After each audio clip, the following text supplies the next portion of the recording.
Dave here, how are you? Look at this beautiful machine I've got here. This is my disc and belt sander. This is a 9-inch disc and a 6-inch belt. And it's great fun. What am I going to do with it? I'm working on a bench. I'm restoring a table, and I had a hole in the middle of the table that an umbrella used to go through.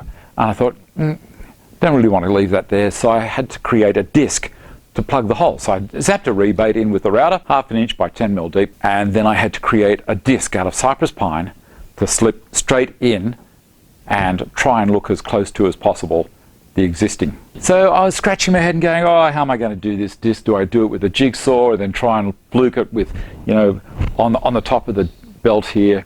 I thought, no, I've seen a few people make little jigs for bandsaws. I've got a good friend on Facebook called Gary, and he did a video not long ago on how to cut these discs on his bandsaw. A great system. Well, I don't own a bandsaw, but I've got this bad boy. So I thought, how about I create something to do it? I'm going to show you the trick. Basically, I pulled the miter gauge apart. The miter gauge has already got a bar there with a couple of holes in the bottom. So I took advantage of that. I still kept the miter gauge, didn't throw all the stuff away because I still use it. I cut a piece of melamine and drilled some holes in it to accommodate the bar, so that when it was on here, the edge here was touching the disc. I had a zero clearance. I needed to have a point for the disc to be able to rotate on. So what I did was I sharpened up a 25mm wood screw, just used a bugle screw, an 8 gauge, and then drilled a hole at half the diameter, which is the radius. I wrote 64mm there.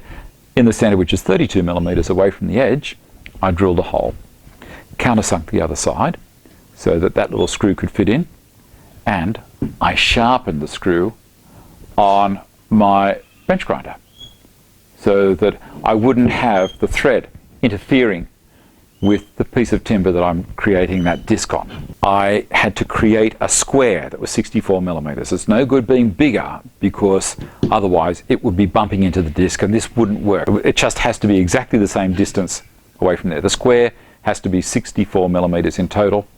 So, and then to find the center, so I made a square, marked the diagonals with a marking knife.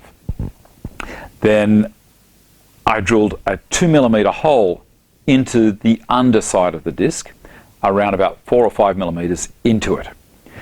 That was to allow that pin that I showed you there to go into the underside, and that was basically the axle. Slowly turned it, and next thing you know, I have a perfect disc. And did it work? I reckon so. You have a look at this. Here I am putting that disc into the table, and it's a very, very nice snug fit.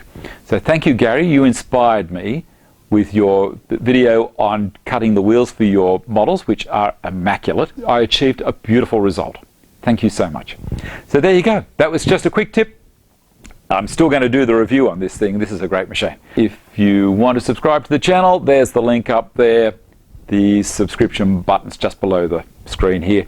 I'll put things in the description box as well if you want links or whatever, my Facebook page, things like that.